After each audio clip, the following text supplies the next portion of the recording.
So let's start para sa ato ang next topic sa chapter 5.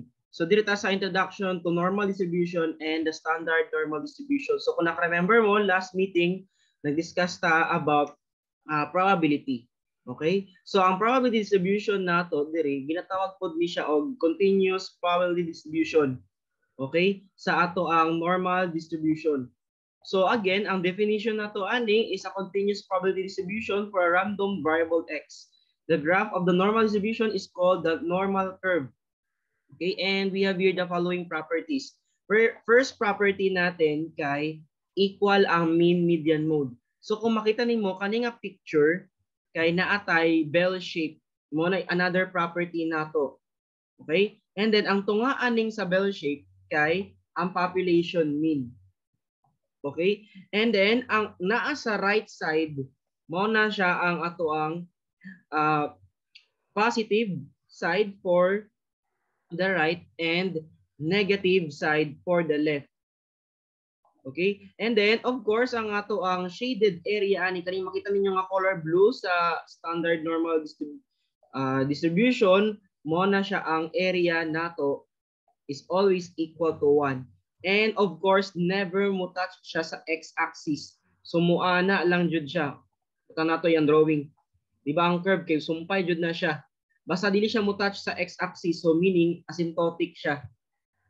Okay? And again, kung mak-remember mo, ang mean median mode nato always jud na siya nasa center. So butang nato mo ni siya ang median, then mo ni siya ang mode nato. Okay? Always jud na siya nasa tunga. Ang purpose ng ato ang standard deviation is the spreadity or ang kakatag sa iyang data. So meaning ang distance sa center ani hantod sa iyang inflection of points. Okay?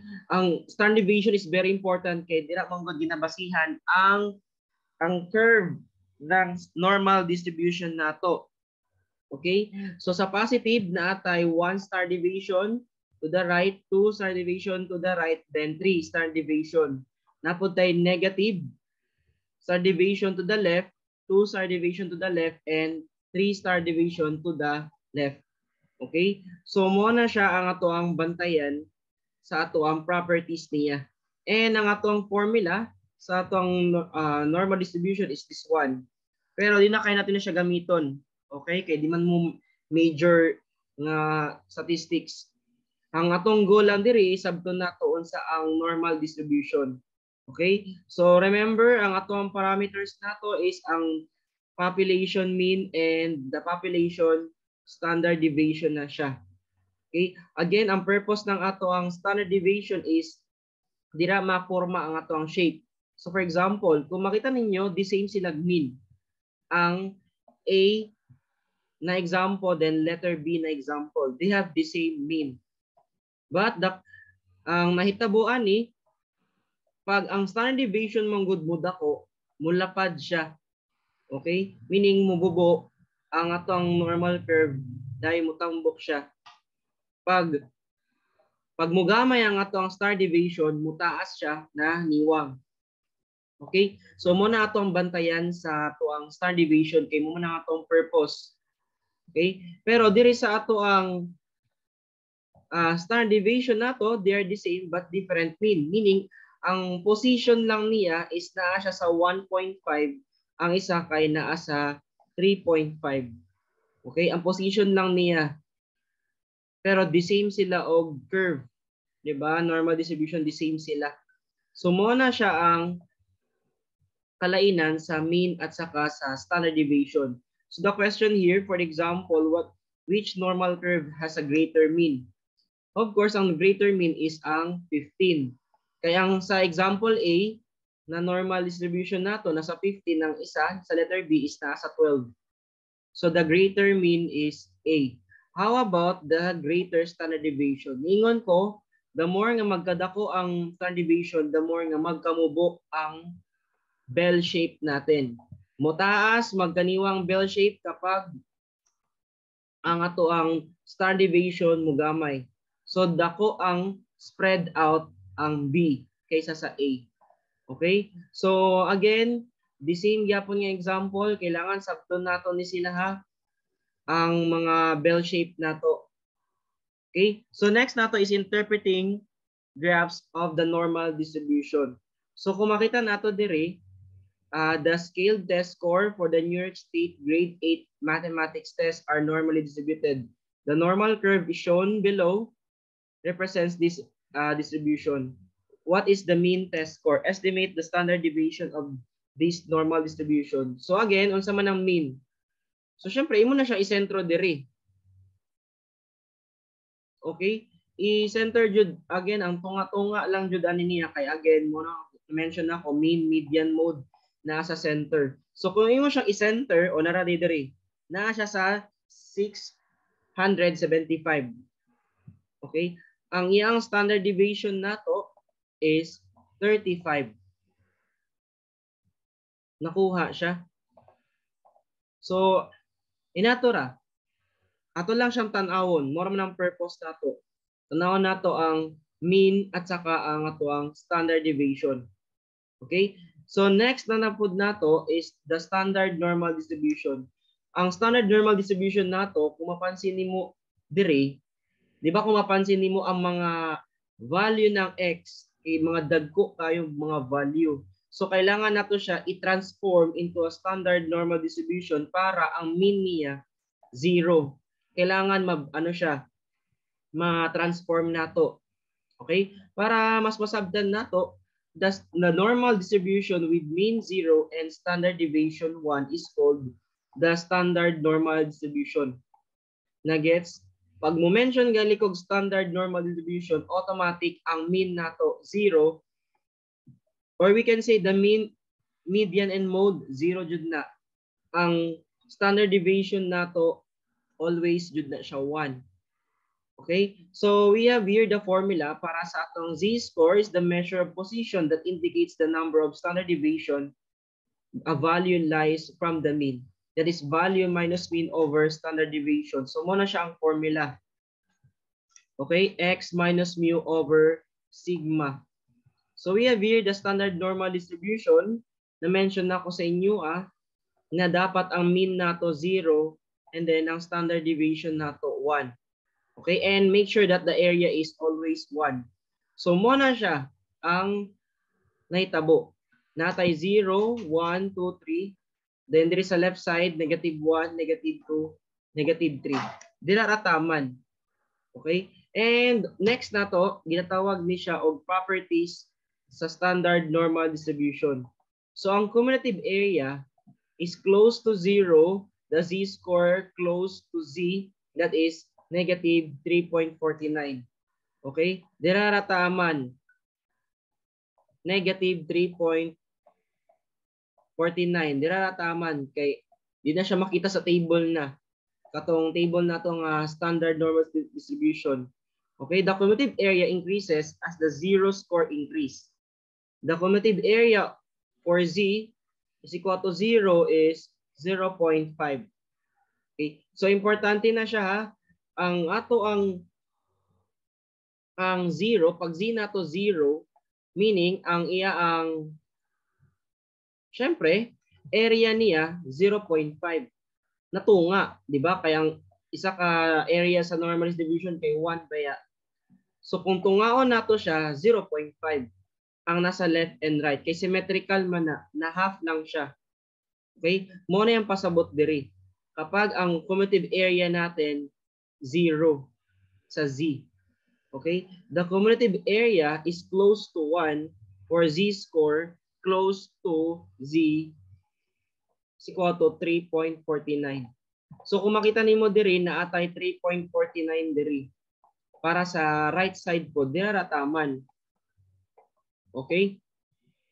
So next na to nga i-discuss kung saan paggamit sa table nato or the standard normal table. Number 1, cumulative area that corresponds to a score, z-score 1.15. Okay? So ibig sabihin, adto jud ka sa table, standard normal table. So naatay table diri, ni-mention naman ko ani nga dapat naatay table ha sa standard normal ani ang ato ang vertical nato mo na siya ang whole number and isa ka decimal. Dayon ang naa sa horizontal nato mo na siya ang second decimal. So first nato is pangitaw nato ang 1.1 para sa vertical. So nay 1.1 diri and ang second decimal place is 0.05. So iguran mo siya pangitaon and ang answer is 0.849. Okay? How about this one? Ang next is negative 0.24 para sa Z. Pangitaon na siya sa normal table. So again, pangitaon sa nato ang negative 0.2. Mo na yung gi-explain diri. So nakita na nimo para sa horizontal naman, pangitaon nimo ang 0.04. So ang intersection niya is 0.452. So mo na siyang answer. Okay? So ang area day niya, limot ko sa ato ang standard normal na bell shape. Kung naa diri ang 0, always jud ang 0 na sa center jud na. So di ba, naa diri natay 1, 2, dayon 3. So na diri ang 1.15 dayon mo na siyang cumulative area na dayon nato. Okay? Then next naman pod ang negative 0.24. Naraman na siya diri. Di ba diri man ang negative 1, negative 2, negative 3. So na diri ang negative 0.24. So kuha na nimo ang shaded area ana. So 0.4052. Okay? So next nato diri is ang guidelines in finding areas under the standard normal curve. Okay, so first nato, na-mention ako, kailangan mag-sketch mo and i-shade ang appropriate area under the curve. Then next, we have here the following directions. Ang first is the left. Pag ang area nato is to the left of Z, find the area to the Z in the normal table. So example, ang Z nato is 1.23 to the left. So meaning ang area ana is padulong ka sa left. Kaning color blue nga makita ni mga shade mo na siya. Then pakita na din mo siya sa table. That is 0.8907. So dako-dako jud ang area ana. Okay, how about sa right? Pag sa right man god, of course, ang standard normal table nimo to find the area correspond to Z, you have to subtract the area from 1. Okay? Kay kung kuhaon man gud nimo diretso sa table, kanimong ginapasabot. Mabaliktad. So kailangan mag 1 minus ka. Okay? The same problem. Kani ang ginapangita ang 1.23 to the left. So kani siya 0.8907 pag kuhaon nimo sa table. 'Di ba? Pero pag to the right man good ka, mag 1 minus ka. Kuhaon, 'di ba, ang area nato sa normal distribution nato is 1. So mo na mag 1 minus ka. 1 minus ang kaning 0.8907 kani siya. Para kanin lang ang mabilin. That is 0.1093. Mo na ang pasabot ani. So gamay-gamay siya nga area. So gamay ang result nato. How about pag between? Pag between man god, again, isubtract nimo ang smaller area from the larger area. Okay? So na-mention na ako pag 1.23, okay, to the left, mo ni siya. Kaning color blue at saka kani. Di ba mo ni ang ato ang to the left 0.8907. Okay? Pero ang boundary niya is naalang ta sa negative 0.75. So kung kuhaon nimo ni siyang negative 0.75, that is 0.2266 kani siya nga area. Diba? So kailangan i-minus na nimo this part. Okay, na-gets ni siya ang 0.8907 is kani nga area. Kani nga area apil jud ni. I-minus ni siya nga area para mabilin kaning color blue na lang. So kaning 0.6641 is kani siya nga area na lang nabilin na nga color blue. Na gets na siya. Ina na ang purpose pag merong between two z-scores. Okay? So example para masabtan nato, we have here example number 4 to the left, ang standard normal curve dato z is equal to negative 0.99. So kani siya nga area lang. Okay? So you use direct, okay? Pangitaon ni siya sa table. See the table ha, bitudluan na tamuhan ni, pangitaan na. So the answer is 0.1611. Another one para sa example number 5, pag to the right, di ba? Kung to the right 1.06. Kung kuha man gud mo ang table ani, actually makuha man siya sa table. Diretso. Pero kanang kuha nimo sa table is just yung sa right, kani ang pasabot niya ay sa left, sorry, kani sa left. Di ba? Kani mong gikuha. Pag tan-aw nimo siya sa table, kaning 1.06, pag tan-aw nimo sa table, kani ang mo gawas, di ba? So mo na siyang area. Pero dili man ni mao. Mo na mag 1 minus ka. Mo na ang purpose ng right. Mag 1 minus ang 1 ibig sabihin yung whole area natin i-minus na to sa 0.8554. So mo na yung pasabot. Mo na siya ang answer na dayon. So ang answer is 0.1446. Nakuha again sa table na siya pangitaon at first. Kani I had dayon i1 minus. Okay? So next naman para naman sa between nato area standard normal curve between negative 1.5 and z nato another 1.25. So ang negative 1.5 is kani. Kani ang akong gi-shade. Mo na ang negative 1.5. Ang z nato nga 1.25 is kani siya. Apil niya, mo na siya ang pasabot sa 1.25 nga area niya. Apil jud ni. Ang purpose ng between, kailangan i-minus nato ni siya nga part. Okay? So, ang naitabuan ni, pangitaon nato ni siya sa table, ang 1.25. Okay? So, ang answer is 0.8994. Okay? So, kani ang 0.8994, kani siya nga area. Apil ni siya. Okay? Mo nang i-minus sa 0.0668. So, kani ang 0.0668. I-minus na siya nga kana nga area para ang maiwan ito na lang color blue na lang. Mo na siya ang pasabot sa between. So your answer is 0.8276. Mo na siya ang final answer nimo para sa between. Okay? So again, practice mo ani ha sa pang mga exercises kay dire ra mong good kumukuha. Okay, so again ha, apil sa exam. So proceed ta para sa ato ang section 5.2 para sa normal distribution finding probabilities. So nakabalo na ta sa pag-solve sa left, right, saka sa between. Ang next nato nga buhaton diri is how to answer word problems using the normal distribution. Okay, so example, a survey indicates that people use their cellular phones an average of 1.5 years before buying new one. The standard deviation of 0.25 year. A cellular phone user is selected at random. Find the probability that the user will use their current phone for less than 1 year before buying a new one. Assume that the variable x is normally distributed.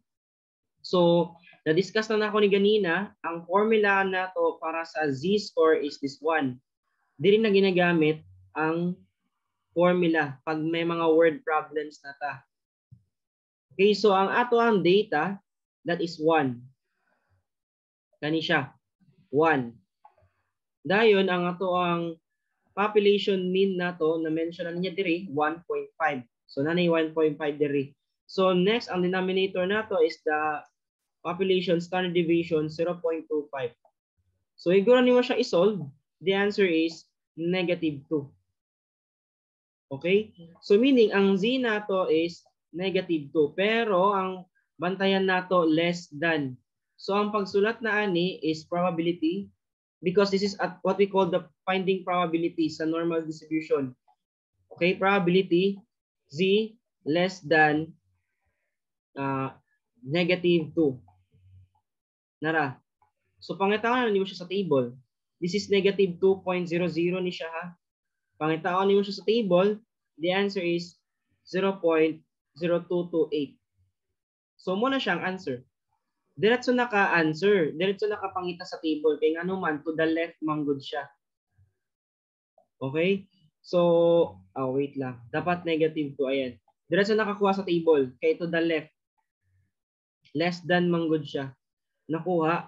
So, kung hindi pa makuha yung z, isolve mo muna. Para pag nakuha mo yung z, diretso katanaw na dahil sa table. Okay? So, Diri, how about this? Try it yourself. So, diretso ka ha, gamit ka sa z. An average speed of vehicles traveling on a stretch of highway is 67 miles per hour. So, 67 na siya ang ato ang mean over standard deviation nato is 3.5. A vehicle selected at the random, what is the probability that is violating 70 per mile 70 mile per hour speed limit. So 70 diri. Kaya ang 70 mo na ang data value natin. 67 mo be ang average na-mention na niya. So kung may solve ani, pag nakuha na ninyo, tanawa dahil ninyo sa table. Okay? Dayon, answer the following. So kamo na yung answer ani. So make sure nga practice mo ani sa Z-score nato. Next naman is a survey indicates that for each trip to the supermarket, a shopper spends an average of 45 minutes with a standard deviation of 12 minutes in the store. The lengths of the time spent in the store are normally distributed and are represented by the variable x. So the shopper enters the store and find the probability that the shopper will be in the store for each interval of time listed below. And of course, interpret nato 200 shoppers enter the store. Okay? So ang pangutana diri, what is between 24 and 54 minutes, and number 2 more than 39 minutes. So na-mention na ako ang number 1 natay between 24 and 54. So mo ni ang value ng x. Yung data value natin. So isolve sa nato ang z-score. Duha ka box z-score. Eh syempre between man siya. Diba na-mention ako pag between na atay duha ka z-score. So mo ni siyang x minus mean. Na-mention na nako ha unsa ang mean nato nara 45 minutes divided by 12 minutes para sa standard deviation. So naatay nakuha nga z sub 1 negative 1.75 para sa z sub 2 is 0.75. Okay, 54 ha kani siya 54 minus 45 over 12. Ang next nato ani kay of course isolve na dahil mo siya. Di ba from here normal distribution nahimo na siyang standard normal distribution. Nakuha. So ang kani na-solve na nato negative 1.75 less than z less than 0.75. So kani nga part diri siya isulat of course. Kaya mo man ang ato ang dako nga value less than naman siya. Then kaning greater than dako ba ang z ani di ba? Negative 1.75 less than z. So mo na siya ang ma-negative. Dayon pag humanin ni is tanawon dahil nimo siya sa table. So pag tanaw nimo sa table 0.775 0.7734 minus 0.0410 mo na siyang answer. Okay? So nasabdan siya. So nakuha naman nato ang answer. Okay? Mo na siya ang 0.7333 ang probability niya. So ang pangutana diri interpret nato nga 200 shoppers enter the store. So 200 shoppers enter the store, you expect that you have to multiply 200 times 0.7333. We have 146 or 147 shoppers to be in the store between 24 and 54 minutes. Mo na siya ang answer. Expected natong shoppers between 24 to 54 minutes. Okay? So next na nato number 2, ang more than 39. So syempre yung 39 mo na ang x. So x minus mean over standard deviation, ang answer is 0.5. Pag humani mo kuha sa 0.5 sa z, tanawon dahil mo siya sa table. Ang proper way sa pagsulat mo ni siya actually. Probability of x, yung value natin is 39 greater than kay more than ang na-mention kanina. So x more than 39 is equal to z greater than negative 0.5. Kailangan i-1 minus na to kay syempre ang area na to is 1. So 1 minus probability z less than negative 0.5. So ang answer ani kay 0.3085. Okay? So pag minus nimo ani, ang answer na dahil niya is 0.6915. Nakakuha siya. So since nakuha na nimo ni siya, i-multiply dahil nimo siya sa 200 shoppers. Kaya ang pangutana, pila man ka buok shoppers kapag more than 35 minutes. Yun kasi yung tanong. So i-multiply lang nimo. So your answer is 138.3 or 138 shoppers to be in the store more than 39 minutes. Okay? So inatura ang pag-solve niya. So dili na ako ni siya basahon ha. Kay ang important lang jud kay kabalo lang mo mag-answer sa ato ang mga word problems using the z-score or ang standard normal distribution. Okay, so kamoy solve ani mga exercises ha. Proceed dayon ta sa ato ang last topic. That is the 5.3 na tong topic ha. That is the normal distribution finding values. So last section, gitudlo nata mo how to solve word problems using the normal distribution. Karon, ang goal nato diri is we have to find z-scores. Pagpangita sa z-scores manggod, pabaliktad na siya. So example ha, para masabtan nato. Find the z-score that corresponding to cumulative area of 0.3632. So meaning, naani siya sa table. Pangitaon nimo ang z. Okay? So kailangan matamatahon jud nimo. Kung dili makita, pangita ang doldoon niya. So pag nakita nimo siya sa table, ang 0.3632, pangitawon na dahil nimo ang z. Negative 0.35 dahil ang answer. Mora na siya. Mora niyang pasabot niya diri. Again, pangitawon niya siya sa table. Pag nakita mo na, makukuha mo yung z kasi yun ang hinahanap. Sa number 2 naman, pangitawon ng z-score that has 10.75% of the distribution's area to its right. Okay? So kung mapansin ninyo, naatay decimal place. So you have to convert that into a percentage na i-convert sa decimal. Muna kong pasabot. So na-convert na nato siya 0.1075. Pero to the right siya. So kapag to the right, i-1 minus muna natin. 1 minus 0.1075. So pag nakuha mo na, ang answer is 0.8925. Pag uman, pangitaon na dahil mo siya sa table. Nagets na siya. Kaning percentage, i-convert sa decimal, mag 1 minus ka. Nga naman, kay right manggod ang distribution area natin. Okay, so pag mo man, pangitaon dahil mo siya sa table. Okay, pag nakita mo na siya sa table, kaning 0.8925, nakita mo na, makuha na mo ang z. Okay, ang z nato ani is just 1.24. Mora na ang ipangita nato. Okay, so proceed ta sa ato ang next topic. Dito na ako ni siya basahon na dirita sa transforming a z-score to an x value.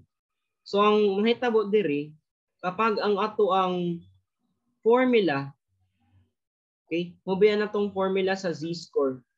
Kapag ang atong formula missing si x, you have to derive your formula. You have to transform that into the x value. So ang gibuhat lang niya diri from this formula, cross multiply, di ba? Nahimo siyang z sigma is equal to x minus mu. So kani siya gi-transfer lang niya diri sa left side of equality, so ma-change ang sign, positive na siya. And then you're done. Your answer for the x value, x equal to mu plus z sigma. mo na siya ang formula kapag missing yung X natin.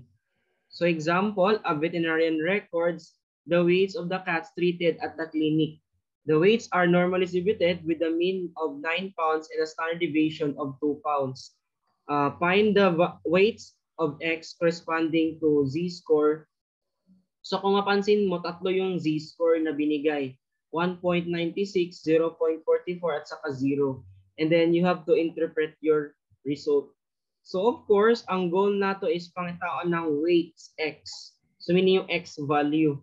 So you use this formula. Okay? Tatlo yung Z natin. So tatlong beses ka mag-substitute. Okay? So again, ang X nato, ang mean is 9. Z, kani ang Z first nato nga gamiton ang 1.96 times 2. 2 ang ato ang standard deviation. So ang answer is 12.92 pounds. Another naman sa Z, negative 0.44. So 9 plus negative 0.44 times 2. So 8.2 pounds. Pag 0 naman yung Z, i-substitute lang na nimo 9 times 1.96. Sige, para klaro ha, medyo naisayop. 9 plus ang ato ang Z, 0, dayon 2 ang ato ang standard deviation. Na technical error diri. So ang answer ana kay 9. Bisin naman yung answer. Okay? So inato ra, pag-solve para sa ato ang X value. Okay? So another example, scores of the California Peace Officer Standards and Training Tests are normally distributed with the mean of 50 and the standard deviation of 10. An agency will only hire applicants with the scores of top 10. What is the lowest score you can earn and still eligible to be hired by the agency? So kung nakbantayan nimo 10%. So kung convert mo siya into decimal, 0.1. Ang mean nato 50, standard deviation nato 10. So since na naman good tay 0.1 or the 10%, pangitaon nimo siya sa table muna. Okay? So muna kung pasabot, natay 10% or we can say that 90th percentile, parehara sila. Okay? You must find the Z-score. So ang Z-score nato is naa siya sa 0.8997. Nakuha siya. Cumulative area natin is 0.9. Mo na yung pasabot. So pag nakita na ninyo siya sa table, kaning 0.8997, ang answer niya, Z na to 1.28. Again, sa table ni siya, pagpangita. Ani. Kaya na naman good day mean, na naman tayo standard deviation. Ang Z is pangit na unon pa, kay 10% mang good, top 10%. Okay? So ang closest area niya is 0.9. Ipangitaon ba nimo ang 0.1? 10%. Okay? So again, ang answer niya is 1.28. Okay? Baka din yun ni makita. Kaya na-mention niya dire, pag dili mo makita ni nga exact value, hanapin mo yung pinakamalapit, yung 0.9. Okay? So pag humana dayon ta, ang mu nato 50, ang Z natin 1.28 and then ang sigma 10. So imo na siya isolve using your calculator. The answer is 62.8. So practice mo ani ha. Okay? So next nato, in the randomly selected sample of women ages 20 to 34 years old, the mean total cholesterol level is 188 milligrams per deciliter with a standard deviation of 41.3 milligrams per deciliter. Assume that the total cholesterol levels are normally distributed, then find the highest total cholesterol level a woman in this 20 to 34 age group can have and still be in the bottom of 1%. So kung ma-notice nimo diri na atay bottom of 1%. So Take note ani ha, ang mu nato or the mean 188 dayon ang standard deviation nato is 41.3. Kung mapansin niyo ang bottom is to the left kasi bottom siya, di ba? Lowest 1%. So convert nato siya into decimal, it's just 0.01. So mas maayo nga pangitaon niyo siya diretso sa table na. Kasi to the left siya eh. 'Di ba? So pangitaon niyo sa table ang 0.01. Pag pangita niyo sa table, ang answer niya kay nara 0.009 mo nang makita sa table. Okay, kay kung dili ninyo makita ang 0.01, pangita ang pinakaduol niya. That is 0.099 ang pinakaduol sa table. Sa table ni siya gigamit. Mao na ang pinakaduol. So pag nakita na mo na siya sa table, makuha nimo ang Z. So ang Z nato is negative 2.33. Okay? So mo na imong Z, negative 2.33, ang sigma nato 41.3 and ang mu nato is 188. Given na nila ni sila. Ang nahitabo lang pangitaonon pa ang Z. So make sure sakto jud ang imong Z or else wrong ang imong X. Kay mo man ang atong ginapangita. So kani nga formula ang atong gamiton. Okay, kay base ma-confuse mo ha kaning mga percentage mo na siya ang sa Z. Z-score nato. Nakuha. And we're done na dayon.